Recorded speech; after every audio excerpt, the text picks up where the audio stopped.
There's a song featuring the Great Santana that states, "Man, it's a hot one. Like 7 inches from the midday sun." And I think we can all agree that's how July's been. Super hot. So imagine this situation. You're at the park with Fido. You've been playing frisbee for about 20 minutes. All of a sudden, Fido collapses. You load him in your truck and you go to the emergency vet. Things are fatal for Fido. And you're wondering, how does this happen? What did I miss? Well, you missed a heat stroke. Within 15 minutes, heat strokes can be fatal for dogs. Dogs don't sweat like we do, so they don't regulate their body temperature the same. They pant. The AKC states heat strokes happen when a dog's internal body temperature reaches 104 degrees. If it raises 2 more degrees to 106 degrees, then organ failure happens. I work at Noble Dog Lodge in Columbus, North Carolina. It is a boarding, daycare, training, and grooming facility. I know a lot of hot dogs, so I must monitor for these symptoms every single day. If you're wondering what these symptoms are, they are excess panting, excess drooling, red gums and tongue, lethargic-like behaviors, laying down, not acting themselves, and worst, collapsing. So what do you do whenever your dog is displaying signs of a heat stroke or overheating? Well, you want to move your dog to a safe, cool place. Emphasis on cool. You also want to take a damp, cool rag or water and place it under their armpits, on their belly, and behind their neck.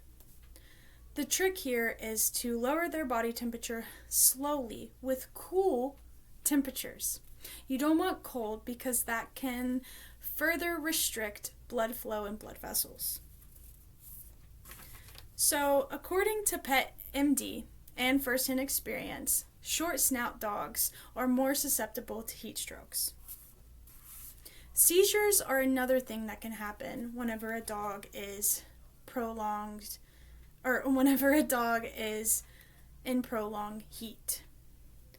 Seizures also happen due to underlying issues, according to the VCA Animal Hospital.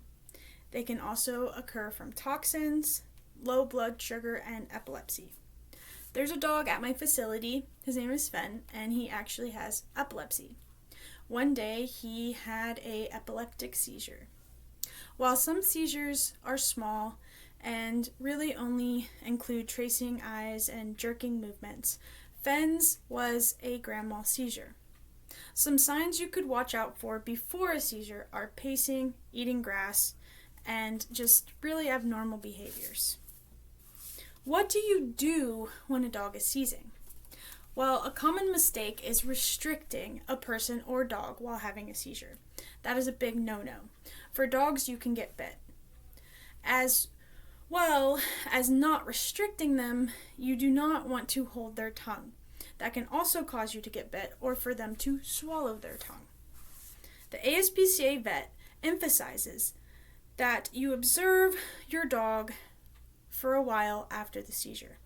There can be a critical phase in which they are extremely disoriented or even blind after having the seizures.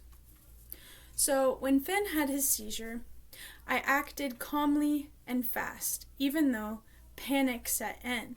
I was in a large group of dogs and he was not doing well, to say the least.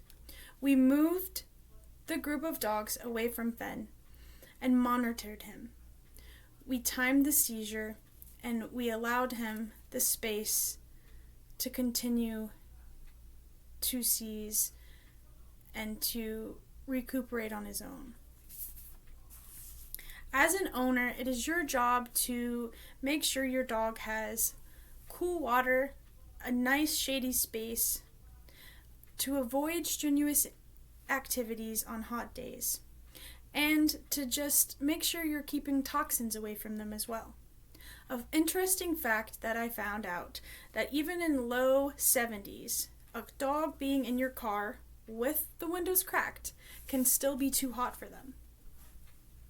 It is your job as a owner to act fast and to stay calm, especially when dogs are having serious medical events.